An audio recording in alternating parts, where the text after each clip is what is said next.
People of the world, welcome to Send It Rising. This, the 384th episode, as I've mentioned to you many times before, and you are well aware by this point, I repeat, do not believe in coincidences. The people that enter into our lives come into our lives almost like planets. There's gravity and that sort of stuff. And my guest today has such a positive outlook. I don't know where she got it. Maybe it's because she overcame the death of her parents. Maybe it's because she was an incredible executive in New York. L'Oreal, ring a bell? Entertainment Weekly? Anybody? Yeah.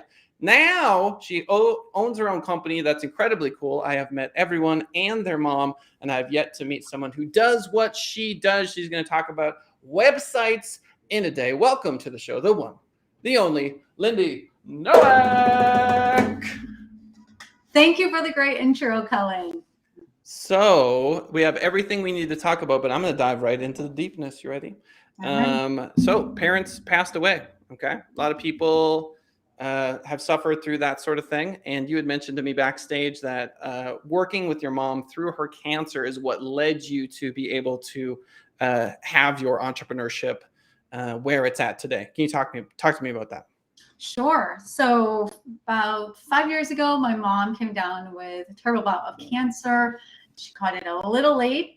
So I spent, the next, I think, 6 to 8 months taking care of her with my sister and our stepdad. And obviously at that time I wasn't working. I had a small little boutique agency called Creative at the time. And I was just doing a little bit of freelance work here and there. And, after she passed, I think we can all attest to this, is you realize how precious life is, how beautiful life can be. And, I looked around and I said, life is too short. What do I really want to do with the skills that I have, with the past that I come from, that being of corporate, that being of a family of entrepreneurs? What do I love doing? I'm a graphic designer. I've been in marketing for 10 years. I'm really great at building websites. I have a team behind me that I love so much, and they're also great at building websites. How can I provide a service to people that makes their life easy? What can I do to set up a company that makes my life easy, that makes my employees' lives easy as well? And so that's where Up in a Day came from. I always had a dream to, sell something, sell a product, create a product that was very transactional, but very rewarding on both ends, obviously for the customer, but for us too. And we're just happen to be really great Squarespace website designers. And it took me about 8 months to build this company from the ground up. I created a series of processes that allows us to build these great websites for small business owners in a day. And that's how it came to be. That's the thing. So suffering transmutes. It transforms, it evolves into things. And when I think about my late mom, she shows up in interesting ways. And you can call it spirit if you want to. If you're like dead set on it being psychological, that's fine too. I don't care. She shows up in thoughts, right? And there's this great scene in Star Wars where Obi-Wan is fighting Darth Vader, and Obi-Wan looks at Luke Skywalker, and Luke Skywalker looks at Obi-Wan. And Obi-Wan gives him this look like, I'm about to die, okay? I'm going to let him kill me, but you just wait. You watch how much more powerful I become after I'm no longer in this particular body. Kills him. Darth Vader picks up there's nothing there. It's not even a body, right? So this is all symbolic of the way that the people transform into something else in our lives. And then, of course, they manifest through our actions for the rest of our lives. And then, of course, our actions manifest in the actions of those, that we influence throughout our lives as well. And so it's very interesting to me that you worked through that trauma and then landed in a space where it's stressful. Website in a day is stressful. This is not, you know what I mean? It's like, we got to get it done now. It's a now thing. And that you have to be able to tolerate a certain amount of resistance, I think maybe people have, because if I know one thing about people who want websites is they want to take 6 years to develop it. That's what they want. They want to take approximately 6 years to this and the here, right? And it's just finish it, and be done with it. So how do you get these people to hurry up? Our designers? No, the people who want the website, they're like, because they're like, well, can you change that? Can you do this? Actually, I wanted this. Like 2 days later, you know what? I actually, now that I've looked at it, I wanted and a million different things they want. That is a great question. And it's all about clear communication from the get-go with the customers. So one of the hardest lessons I had to learn was learning how to say no to customers. That with that 15-minute consultation that we have with everybody from the get-go, if they're telling us that they need, intricacies or complicated websites, or sometimes we can just tell that they might be a little bit more on the want to be involved in every detail of the website just by nature of how they're briefing us on their business. We can talk about it. So we literally have a series of questions that we ask this type of business owner that allows us to gauge whether or not their Up in a Day is right for them. And I'm telling you, for most small business owners, they don't need complicated websites. And it's up to us to tell them so that they can trust us to give them what they need. And they don't need big, intricate websites. Maybe some do, and they know not to come to a company called Up in a Day, probably, right? Right. So it's about saying, maybe an Up in a Day website is not for you, but I do have someone that can help you. And so therefore we have a bunch of partner agencies that we can send these people to.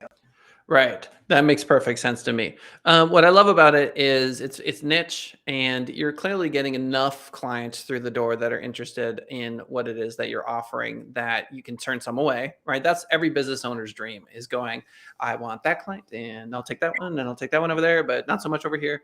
It reminds me of dating apps. I don't know, is there ever going to be a dating app for businesses? They tried to do this with this lunch club. You hear about this lunch club? No, I don't think so. Here's what they tried to do. They tried to be like, all right, meet with some rando person, and then you get points and people can talk about how good you are at meetings and stuff. So it's kind of like a dating app, but it's like swipe right on a web developer. That's basically what everything has become. There was a great Harvard article I read recently where they talked about the number of at-bats that folks get nowadays, B2B businesses, is less because people do not reach out to businesses like ours for the consultation. They look around the internet and gather as much information as they can. And by the time they finally reach out to us, unless they're a warm referral, they're like, okay, fine, I'm pretty much sold already. You're not going to tell me much that I don't already know. So it's either a warm referral or it's a ton of internet research. I agree. Most of our customers are referrals, but we do get a lot of cold calls too that actually find us on Google. Nice. And through social, obviously, lovely Instagram. So yeah, I agree with you. That's exactly what happens. So let's talk about you marketing your Instagram. What is working for you? What is not working for you? Are you doing Reels? Talk to me. I would love to do Reels. We were just talking backstage about how well that works for you. I am not one to put my face in front of the camera. I'm really not. I don't mind putting my face in front of the brand. I think that's great. In fact, I just started doing that. I think it's going to be very beneficial for Up in a Day because people see that, we're US based, we're based out of Miami, which is cool and techie now. And then there's a woman behind the brand that owns it, that founded Up in a Day. She's hopefully approachable and nice. And it just helps for people to kind of envision what they can get out of our services. What's working for us? I'd say, that's a good question. Whenever we post our latest Up in a Day websites, people really like that. I never thought they would, but our engaged audience really takes to that. Obviously, when I put a picture of myself on our regular feed, they love that too. That gets a lot of engagement. But stories has been really good for us. What doesn't work? Any post that has text on it that's like, here's a tip. We started a lot when we started our There's a lot of that, and there's a lot of like crickets. Interesting. That is interesting.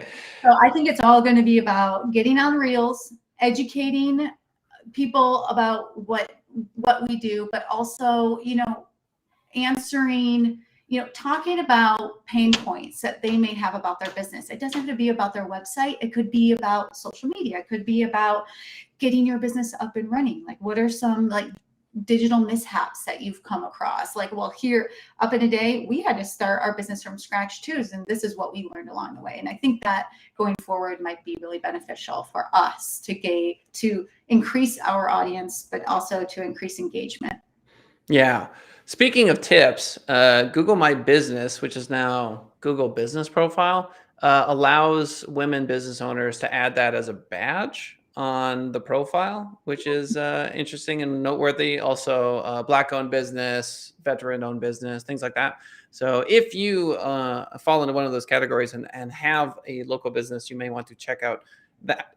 Excuse me. And I do want to mention one more thing about Google My Business. They recently allow folks to write 180 characters under any service. This is brand new. So if you own a Google My Business profile, log in, click on services, and it's probably going to blow your mind. It did mine. Me and almost all of my clients have like 80 services.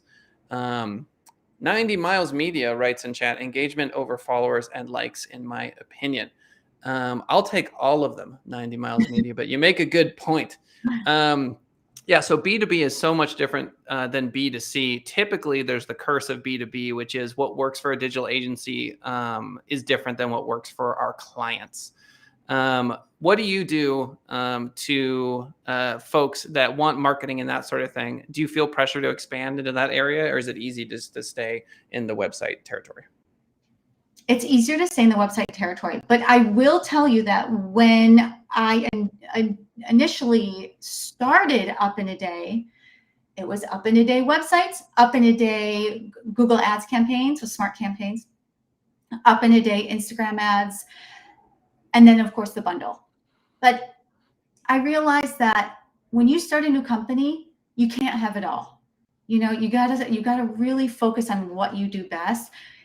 Get the business into a successful place with the websites, and then maybe later on you can start the Google Ads Up in a Day. I really like that product, and I think it can be really good, especially when you bundle it together for a new business. But right now, we're actually actively searching for great partners that we can send our website customers to once they get their website up, right? I mean, Kellen, with your business, Send It Rising, it's not just getting your website up and hoping for leads, right? And helping people. Yeah. There's so much more involved. And when it comes to Google, I know they're such a conglomerate, but man, they have been so good to us, and they're such great Squarespace partners as well. So Google Ads, we used Google Ads at the beginning to get a lot of site traffic, which helped our SEO. So that's a good tip there. I think there's two things. One, Up in the Day burritos is probably the next vertical, I think. Oh yeah. I think that's a whole thing. And then, yeah, when it comes to marketing, I don't know. I think it's smart of you to sort of just do what you do best. It makes sense to me. Do you ever feel criticism for Squarespace? Do people ever say, "Oh, Squarespace, boo! I don't want a Squarespace website. Give me a WordPress website or give me a Shopify website"? Yeah, some customers say just that, and and we say, well, you don't need a WordPress website because you only have 2 pages. And the only call to action that you have is for people to call you or to fill out a form. And listen, with the Squarespace, it's not just because we're great Squarespace designers. Like, we could literally learn any platform and offer this as an Up in a Day service, no problem. But the 2 reasons why we use Squarespace is A, it's easy for the end user to make updates to. So at the end of the day, we send a Loom video custom to the customer, showing them exactly how to move around their site, how to make updates, and they love that, right? So they can make updates on their own, super user friendly, if they have the time and capabilities. And then the second thing is that Squarespace is always getting better from a UX standpoint, from a design standpoint. They're really like upping their game, and I appreciate that as being a very big customer of theirs. Yeah, that makes sense to me. Honestly, I have not developed much in Squarespace. I honestly haven't developed much recently, but I've got web developers that I work with. Do you ever find that you get rusty? That you're sort of, as the business owner, you're like, wait a second, I'm not developing websites. I'm talking to people. I'm on wildly popular shows, stuff like that. Yeah, actually, that's it. I do get rusty. I get really rusty because, like I said, Squarespace is always updating, and I miss it. I miss designing, and I would say that if I jumped back in, it'd probably take me an extra 3 hours to build a site. Just because I can visualize what the site should look like and help our designers to do so, creative direct. But when it comes in there and start moving around, I'm like, Yes. I Do you forget. ever feel, I sometimes feel existential angst because I think to myself, oh no, my skills are atrophying, right? I'm not keeping up with these things. Like if you asked me to build a website, I could go build you a website and I bet it'd look pretty nice. It's not going to look as nice as, the folks that are doing it for me. I sat there and I was going to build a Nextdoor ad. Nextdoor, by the way, if you're unfamiliar, is a place where neighbors go to complain about each other. That dog's barking too loud. I don't like my fence, whatever. These people are, I saw some teenagers smoking marijuana. It's the whole thing. That's Nextdoor for you. And I was like, okay, I'm going to run an ad on Nextdoor. And I start creating an ad. And then I was like, I'm not very good at this. Like, what am I doing? Right? This is silly. Because I think it looks good, and that's the sure sign that it doesn't. And so I reached out to my graphic designer in 15 minutes. It's just stunning ad. He just put together just this most beautiful thing I've ever seen in my life. And I'm like, what planet was I on thinking that I should be the one doing this? I don't know. I mean, is that just the nature of owning a business? Yeah, I get it. We miss it. We miss getting behind, getting our hands dirty and creating, right?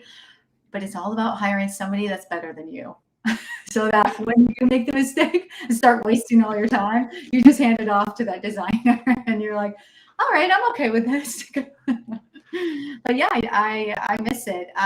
The thing about also for me is that, there's always there's a standard wireframe that, any web agency should follow, and it's we're designing all of our websites for our customers, right? To benefit them, to hit their pain points, to give them solution, to answer their problems. But wireframes often tend to change as well, like the way people move around the site. I mean, even now, people don't like to click through a bunch of pages, right? They just they're on their phones. They just want to scroll. They don't want to try to tap into stuff and fill out little forms. They just And wait, they would have to wait, Lindy. Nobody wants to wait for anything. How dare I have to wait for anything to load? Heavens, no. Not today. Not in 2022, thank you. I lived through a pandemic. You can't make me wait. Yeah, right. Enough waiting. And that's a lot of our customer base too. We get a lot of people who have gotten laid off and started their own companies or just pivoting their company completely. And what do they need? Well, they need a website and they need it fast. They don't need much, but they need it now. Interesting. What's that Venn diagram? Do you remember that one? Fast, cheap, or quality? Pick two. You ever heard that one? No, I haven't. Yeah, so it's just this just imagine this curmudgeonly graphic designer person where someone comes to them and says, hey, I want a logo and I want it to be gorgeous and I want it cheap and I want it today. And then they just point over to this Venn diagram, of fast, cheap, or high quality. Pick two. Oh, What do yes. you want? You want fast and cheap? No problem. You want high quality and affordable? I can do that for you, but it's not going to be fast, right? So which one do you want, And for B2B folks like you and I feel like that's fairly obvious. I'm just so shocked that you can get away from scope creep, because that's one of our biggest issues is we will sell a website, and because we don't have that time limit, we can put time limits in our website all day, every day. It doesn't mean that clients are going to listen to it. And then 2, 3, 4, 5 months down the line, just still make little changes, little this, how about this, how about that? Like closing, like getting a website done and done is a pretty consistent source of stress. And you don't have that. You're just like, it's a day, it's done, it is what it is. So that's somewhat inspiring to me because it's making me think I need to be more rigid about, okay, this is the deadline. You know what I mean? There are consequences. Like, what are the consequences if someone's like, you know what, we're not done, we're just going to blow past the deadline and keep going? What do you do in those instances? That's a good question. That's a great question, actually. First of all, our first 2 clients had scope creep, and it kept me up at night because I was losing money, because I was losing my time, right? And I had to revisit our processes and our pricing and build in a structured amount of time for communicating with these clients, and also learning. And my business coach had to help me do this, learning how to be very rigid communication-wise with our customers. Like, this is what you get. Here's the agreement. Let me outline the agreement for you, and it's coming your way. And just so you know, at the end of the day, when we review your site, we're making all of the edits then. Over that is an X amount per hour. Sure, you want to go over, no problem. Like, if you want additional stuff, we're happy to do that for you. Actually happened recently with a law firm that we designed a site for, which was fine. And they were fine with it too. But most often, the way to get around that for us, not just communicating clearly to the client and speaking slow so they hear you. They're excited and they're confused all at the same time, and they're probably chatting with their friends on their desktop, and they're doing all sorts of stuff. But also, we have a subscription service that alleviates the pain. So the subscription service, there are 2 types that we have. They can choose, they can sign on. We bill them monthly, and they have up to X hours of edits and updates. Yeah, and that's, exactly. We do some of that too. We call it web maintenance, and we update your plugins because we do WordPress and only WordPress. Same difference. They're both CMS systems. So it's interesting because when I close a piece of web business, I think in the contract we say up to it's like, here's the proposed price, and it is symbolic of this number of hours is basically what it means. It's basically 40 hours or whatever, of work. But then, tracking those hours and getting to a point, I always feel bad. Maybe I'm just like, it's like the teacher in me or but like plumbers don't feel bad. They come to my house and I'm like, hey, can you do this other thing over here? They're like, sure, it'll be $250. I mean, like, yeah, you gotta pay me. You gotta pay my time. Like, it's just, I don't know, what is it about web development where people are sort of like, you're just clicking around. It's like the value's not there, for some reason. I don't get it. Explain that to me. Or is that just me? Is that just my self-perception of? It is not just you. Prior to Up in a Day, we had scope creep left and right. And it's all the time. Anxiety in you. Yep. Right? Because you're just like, you're a yes person. We talked about that at the beginning of our conversation. Yeah. Because there's so many website developers out there. So we have to say yes, because we need the clients, and we need the referrals off those clients, and we need to make them happy. Yeah. So I get it. I adopted that plumbing situation. So when the customer, if, I know it's only happened once, thank God, when they're asking for more or something different or whatever it is, I'm very happy to, I'm very cordial and say, yes, absolutely, we can do that for you. And just so you know, per the agreement, it's an extra X amount per hour to do that. Right. Is that okay with you? Right. So it works. You just have to get used to it, because I'm telling you, Kellen, they respect you more at the end, and they're even like psychologically even more proud of what they get. They're like, provide, because they're paying for it. I need to get, you're right. And there, it's like you spend $300 on a wallet. It's the greatest wallet ever. It's like, ooh, look at this Dior. Oh yes. I mean, oh yes, it's so beautiful. We love everything about it. And then we feel proud about it, and it's great. Yes. So I agree with that. I think what I need to do is circle back and just look at the agreements and look at hours and get a sense of that, so that I can have that conversation per the agreement. You see what I'm saying? And just be more solid about that. And that's on me. I'm also, managing a team of people, and that's where things get a little bit like I'm not the one in the meetings, right? And so everything is secondhand, right? And so if I ever need to engage in a conversation, I'm sort of like, can you bullet point what happened? Like, where are we at? Like, this happened and this, and we spent this much time on this and that. So that I'm just not walking into a conversation asking for more money with like no ammunition for the fight. Do you see what I'm saying? I do, and I completely understand. We had to start creating. We use BaseCamp for all of our freelancers. It's like a place where everything lives. And what we had to open up was a section for every single customer. How long did it take? And then what were the hiccups? Of the designers? What happened? During the build out process that could have been better, that you wish it, could have changed. And then we also have a little review section that's just like quick notes, it doesn't take a lot of time, but how the review went with the client, were there any hiccups, things like that.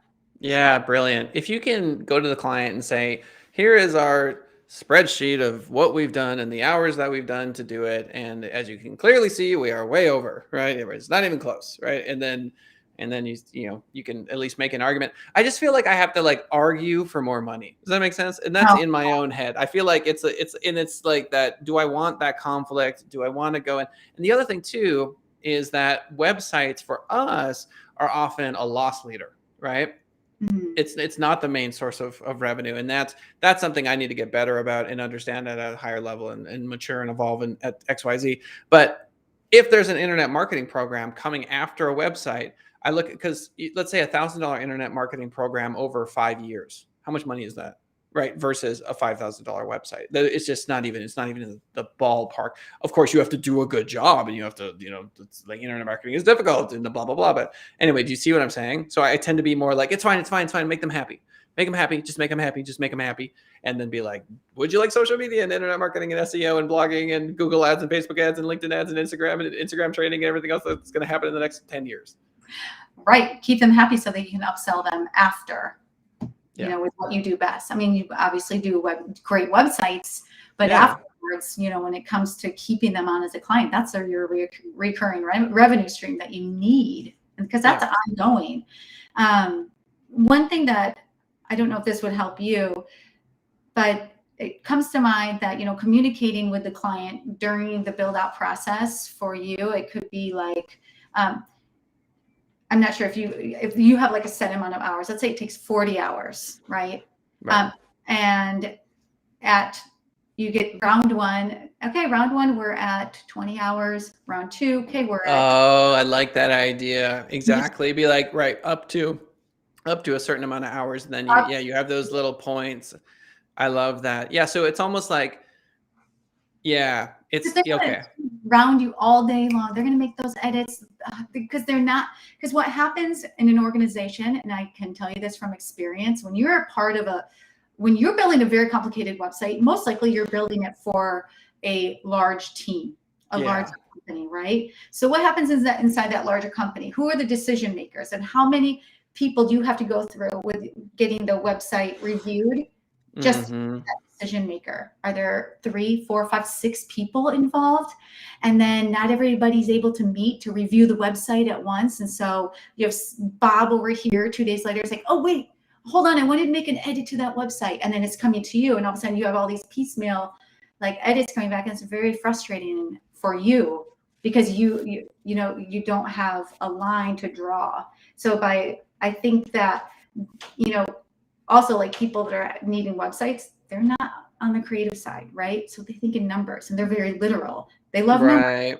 Give them the hours that you've taken already, up to X and here we are. I love it. Because what we can do is we can sell websites that go up to 40 hours or whatever, right? It's like, we'll give you a gorgeous website up to 40 hours of work. Okay. Anything in addition to that, it's that simple. And then you just, as you go along. I love that idea. Brilliant. Ladies and gentlemen, we don't have all day, and neither do you. I want to make sure Lindy has a good chance to let you know about where you should go. You should refer all of your business to her, obviously, for folks that want a website in a day. Lindy Nowak, why don't you tell them all about where they can learn more about your business and reach out to you? Thanks, Kellen. All right, so you can go to upinaday.co. That's co. Don't forget to leave off the M there. So upinaday.co. We have a book a call button right in the nav bar that you can click and book a 15-minute consultation with us. It'll most likely be me, and let us know where that you heard about heard about us on this great podcast. I love it. Send It Rising, youtube.com/Send It Rising. Interviews are 10:30 a.m. Pacific Standard Time. Check out the YouTube channel. If you want to see me barefoot longboard, it's on TikTok, tiktok.com/Send It Rising. It's a lot of fun. Thank you for the thumbs up. 90 Miles Media. We love you and appreciate you. In chat, Lindy Nowak, upinaday.co. We'll see y'all later. Bye for now.